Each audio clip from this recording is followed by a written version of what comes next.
Assalamu alaikum to all of you.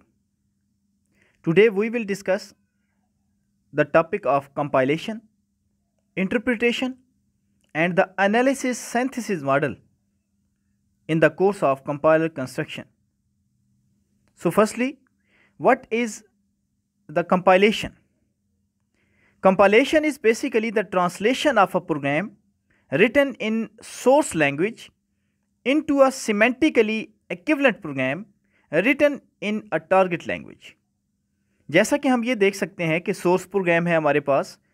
अगर हम उसको प्रोग्रामिंग लैंग्वेजेस में बात करें तो हमारे पास सी प्लस प्लस, जावा, पाइथन, सी शार्प, इसके अलावा जो है वो आपके पुरानी लैंग्वेजेस में पास्कल, फोर्ट्रान, कोई भी अगर हमारे पास सोर्स कोड है, सोर्स प्रोग्राम है किसी भी प्रोग्रामिंग लैंग्वेज में, तो उस प्रोग्रामिंग लैंग्वेज में लिखे हुए सोर्स प्रोग्राम को हम कंपाइलर को एज अ इनपुट देंगे और कंपाइलर जो है वो उसको टारगेट प्रोग्राम में कन्वर्ट कर देगा।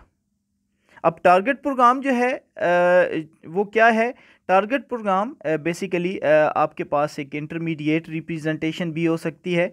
मज़ीद अभी नेक्स्ट इसमें जब एनालिसिस सिंथेसिस मॉडल हम पढ़ते हैं तो आपको मज़ीद क्लियर होगा कि यहाँ पे हम उसका क्या मतलब ले रहे हैं। फिर कंपाइलर जो है अगर उसमें सोर्स प्रोग्राम के अंदर किसी किस्म का कोई फॉल्ट है, कोई एरर है, तो कंपाइलर उसको आइडेंटिफाई करता है और एरर मैसेज शो कर देता है। जैसा कि आपने देखा कि जब आप कंपाइलर का इस्तेमाल करते हैं, यानी सी का कोई कोड लिखते हैं, सी प्लस प्लस का कोई कोड लिखते हैं, तो कंपाइलर उसके कुछ सिंटैक्स एरर्स आपके सामने रखता है, बताता है कि यहाँ पे कामा मिसिंग है, यहाँ पे सेमीकोलन मिसिंग है, तो वो जो एरर मैसेजेस हैं वो यहाँ पे वो शो कर देगा। तो ये एक ओवर सिंप्लीफाइड व्यू यहाँ पे दिया गया और कंपाइलेशन का यही बताया गया कि कंपाइलेशन यानी एक तरह का प्रोसेस है जो कि आपके सोर्स लैंग्वेज के अंदर लिखे हुए प्रोग्राम को सिमेंटिकली यानी उसके बिल्कुल मीनिंगफुल, उसके मीनिंग को चेंज नहीं करता, मीनिंग उस प्रोग्राम का वही रहता है, तो सिमेंटिकली इक्विवेलेंट प्रोग्राम में उसको चेंज करता है। ठीक है, उसके बाद हम नेक्स्ट बात करते हैं कि व्हाट इज़ इंटरप्रिटेशन। इंटरप्रिटेशन के performing the operations implied by the source programme, के सोर्स प्रोग्राम यानी जो होगा वो हम एज आ इनपुट इंटरप्रेटर को देंगे और वो उसको आउटपुट में कन्वर्ट कर देगा और जो एरर मैसेज होगा वो यहाँ पे शो करेगा। अब इससे पहले भी हम देख चुके थे कि ट्रांसलेटर हमारे पास तीन तरह के हमने देखे, जिसमें हमने देखा कंपाइलर होता है, वो एक ट्रांसलेटर है, लैंग्वेज ट्रांसलेटर है, इसी तरह एक इंटरप्रेटर है और हमारे पास थर्ड जो है वो असम्बलर है। तो इसमें कंपाइलर का हमने ये देखा था कि compiler as a whole program को ट्रांसलेट करता है, सोर्स प्रोग्राम को इनटू टारगेट प्रोग्राम, और इंटरप्रेटर जो है वो line by line, word by word भी जो है वो ट्रांसलेशन करता है। तो ये हमने कुछ यहाँ पे इसका ओवर सिंप्लीफाइड व्यू देखा। इसके बाद हम बात करते हैं the analysis synthesis model of compilation, कि कंपाइलर के अंदर जो हमारे यानी कंपाइलेशन के टू पार्ट्स हैं, वो एक पार्ट है जी analysis and the second one is synthesis. So what is the role of analysis in compilation and what is the role of synthesis in compilation? इसको हम समझते हैं। सबसे पहले हम देखते हैं कि analysis part क्या है। तो analysis part determines the operations implied by the source program which are recorded in a tree structure. तो मज़ीद जिस वक्त हम डिटेल में देखेंगे तो एनालिसिस पार्ट यहाँ पे एज अ फ्रंट एंड ही काम कर रहा है। जिस तरह मतलब कि आपका फ्रंट एंड है वो आपका यहाँ पे शामिल किया जाएगा, नेक्स्ट हम लेक्चर्स में इसका भी जिक्र करेंगे।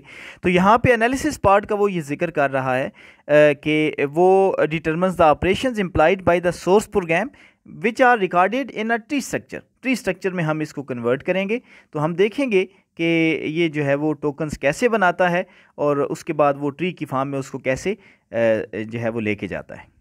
दूसरा इसमें देखें कि break ups the source program into constituent pieces, यानी वो पूरे के पूरे जो सोर्स प्रोग्राम है उसको कॉन्स्टिट्यूएंट पीसेस यानी वर्ड या फ्रेजेस के अंदर डिवाइड करता है and creates an intermediate representation of the source programme, और सोर्स प्रोग्राम की आईआर यानी जिसे इंटरमीडिएट रिप्रेजेंटेशन भी कहते हैं, तो वो उसमें उसको क्रिएट करता है।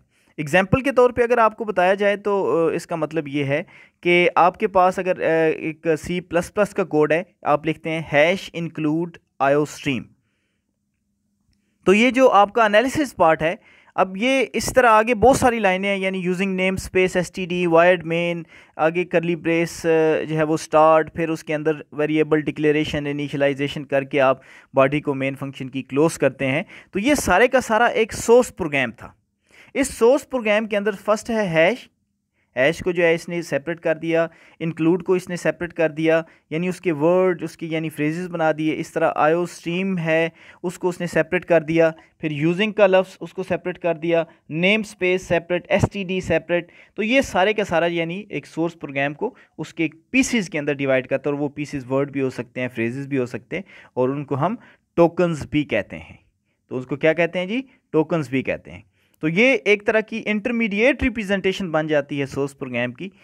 उसके बाद क्या है कि एनालिसिस पार्ट क्या करता है कि informally the compiler must understand the structure and meaning of the source programme. तो यानी आसान लफ्ज़ों में वो ये कहना चाह रहा है कि कंपाइलर जो है वो एनालिसिस पार्ट के अंदर बेसिकली जो सोर्स प्रोग्राम का स्ट्रक्चर और उसके अंदर जो मीनिंग है उसको समझने की यानी उसको समझता है। फिर उसके बाद हम बात करते हैं, ये तो हो गया एनालिसिस पार्ट के हमारे पास सोर्स प्रोग्राम को इंटरमीडिएट रिप्रेजेंटेशन में ये जो है वो ट्रांसफॉर्म करता है। फिर उसके बाद हम देखते हैं सिंथेसिस पार्ट।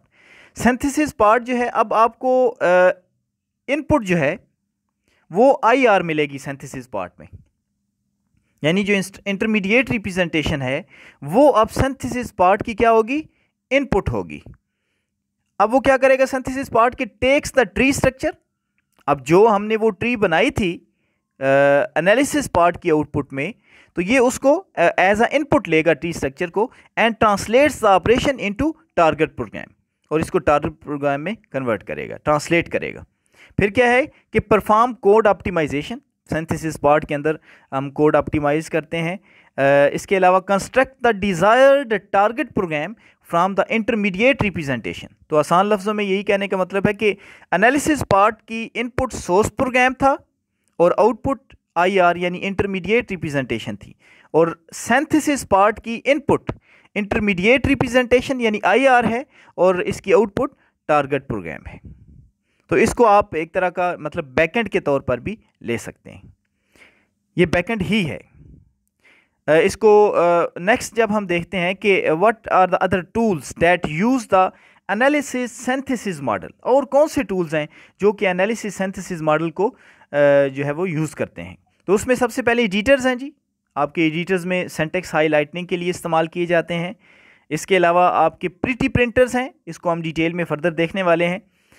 इसमें जैसे डी ऑक्सीजन की बात करते हैं, और स्टैटिक चेकर हैं जैसे लिंट एंड स्प्लिंट, इसकी भी हम डिस्कशन करेंगे।